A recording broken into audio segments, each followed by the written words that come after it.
મહત્વના સમાચાર અમદાવાદમાંથી સામે આવી રહ્યા છે। આજ સાંજ સુધીમાં 185 બાંગ્લાદેશી ઘૂસણખોરોને ડિપોર્ટ કરવામાં આવશે। આ પહેલા 51 બાંગ્લાદેશીઓને ડિપોર્ટ કરવામાં આવ્યા હતા। આજે વધુ 185 ગેરકાયદે વસવાટ કરતા ઘૂસણખોરોને ડિપોર્ટ કરાશે। ઘૂસણખોરો સામેની કવાયતમાં 185 બાંગ્લાદેશી નાગરિકોને ઝડપવામાં આવ્યા હતા અને તપાસમાં 185 બાંગ્લાદેશી પાસે બોગસ દસ્તાવેજો હોવાનો ખુલાસો થયો છે।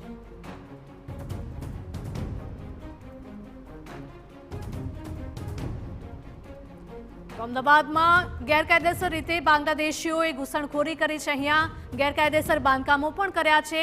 ખાસ કરીને અમદાવાદનો ચંડોળા તળાવનો જે વિસ્તાર છે, ચંડોળા તળાવની આસપાસ બાંગ્લાદેશીઓએ ગેરકાયદેસર પોતાના બાંધકામો, મકાનો, ફાર્મ હાઉસ ઊભા કરી દીધા છે અને અહીંયા ગેરકાયદેસર પ્રવૃત્તિઓ પણ ચાલતી હતી તેવી તપાસમાં તેવો ખુલાસો પણ થયો છે અને હવે બાંગ્લાદેશી ઘૂસણખોરોને લઈને મહત્વના સમાચાર અમદાવાદમાંથી। આજ સાંજ સુધીમાં 185 જેટલા બાંગ્લાદેશી ઘૂસણખોરોને ડિપોર્ટ કરવામાં આવશે। આ પહેલા 51 બાંગ્લાદેશીઓને ડિપોર્ટ કરવામાં આવ્યા હતા અને આજે વધારે 185 ગેરકાયદે વસવાટ કરતા ઘૂસણખોરોને ડિપોર્ટ કરવાનો નિર્ણય કરાયો છે। ઘૂસણખોરો સામેની કવાયતમાં 185 બાંગ્લાદેશી નાગરિકોને ઝડપવામાં આવ્યા હતા।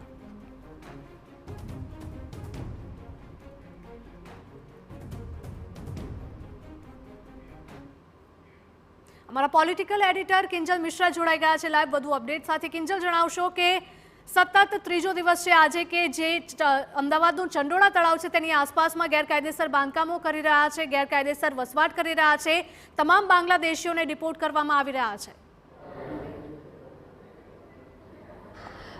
जी देखो, જ્યારે આ ગેરકાયદેસર બાંધકામ પર બુલડોઝર ફર્યું તેના 2 દિવસ પહેલાંથી જ આ જે પણ ગેરકાયદેસર રીતે જે લોકો બાંગ્લાદેશી ચંડોળા તળાવની આસપાસ રહેતા હતા તેમને ડિટેઇન છે તે કરવામાં આવ્યા હતા। એક અંદાજ પ્રમાણે 896ની આસપાસ એવા લોકો હતા કે જેમને ડિટેઇન કરવામાં આવ્યા હતા અને ત્યારે તેમના જે ડોક્યુમેન્ટ છે તેમનું વેરિફિકેશન છે તે અત્યાર સુધી કરવામાં આવી રહ્યું હતું, જેમાં 185થી પણ વધુ એ લોકો છે કે જેમના ડોક્યુમેન્ટ છે તે ફોર્જ સાબિત થયા છે, એટલે કે તેમની પાસે સાચા ડોક્યુમેન્ટ નથી, તેમણે ખોટી રીતે આ ડોક્યુમેન્ટ છે તે બનાવ્યા છે। એ આ તમામ 185 જે બાંગ્લાદેશીઓ છે તેમને આજે મોડી સાંજ સુધીમાં ક્રાઇમ બ્રાન્ચ દ્વારા ડિપોર્ટ છે તે કરવામાં આવશે।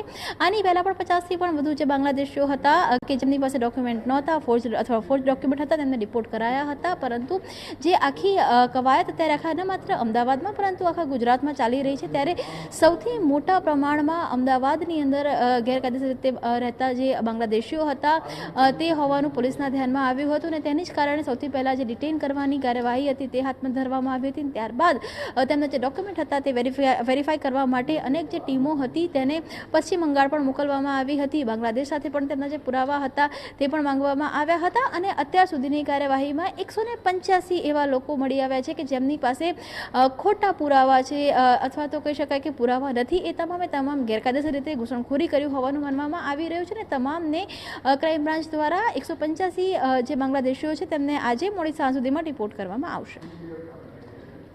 બદલ આપનો આભાર। તો